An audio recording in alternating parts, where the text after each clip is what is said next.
Hey there. So I thought I would jump on and share some lessons from a great book by a great author. All right, this is Pete Hiban's book, Six Steps to Seven Figures.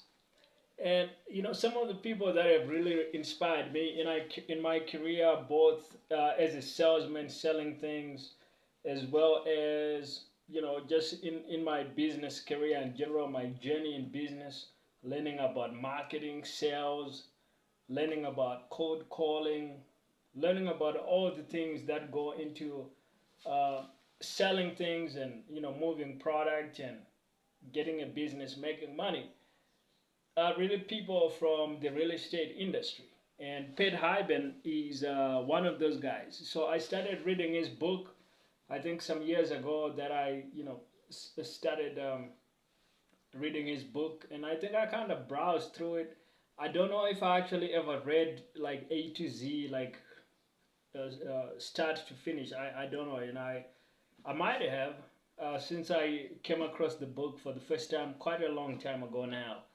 But I think the book had a really good impact on me, and I learned a few lessons from it. So uh, this is a book I highly recommend. You can also check out the book on Amazon. You can check it out, I think, at Pet's website. Six Steps to Seven Figures. If you are looking to get into sales or selling or even real estate, if you are into, you want to be a realtor, or maybe you want to do like real estate wholesaling or things like that, I think you should definitely check out the book.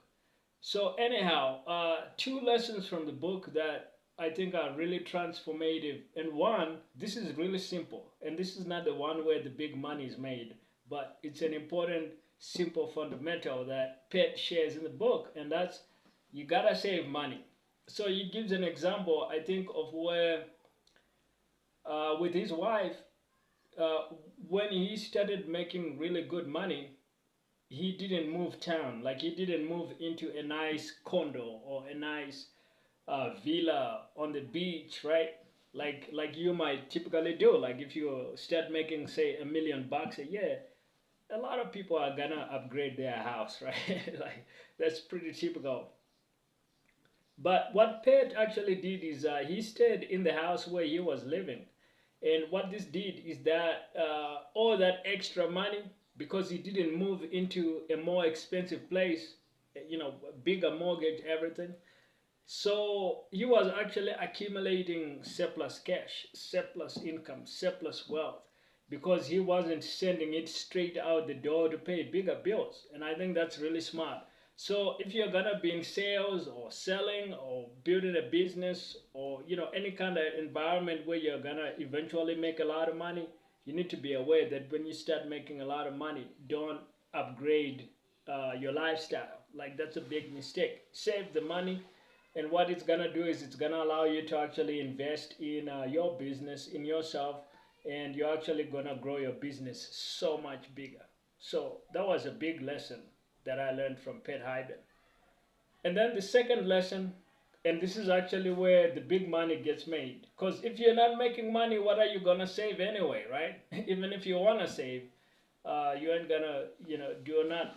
So the second lesson is this is actually where the big money is made. Is make the cold calls. So when you make the cold calls, good things start happening. If you're in sales, you start setting appointments, you start lining up business opportunities where you can actually go out and help people. And the only way to get in touch with those people and see if they actually need help is you gotta make the cold calls. So cold calling has got a really bad reputation. Um, but this is one of those cases where uh, some of the things that have a really bad reputation are still necessary. Like doing plumbing. No one wants to go into the toilet and start mucking around with pipes and unblocking and unclogging things. Like it's a messy job. Nobody wants to do it, right? But somebody gotta do it. It's like any kind of job really, like taking out the garbage, like the garbage man in your town, in your city, the guys that work on the garbage trucks. you know, most people don't want to do that job. They regard it as dirty, as unclean, like, oh, this is messy. And then how are you ever gonna get clean after that? How many showers you gotta take? What kind of soap you gotta use? What kind of chemicals you gotta use to get this gunk of yourself? So people don't want to do it. But guess what, guys?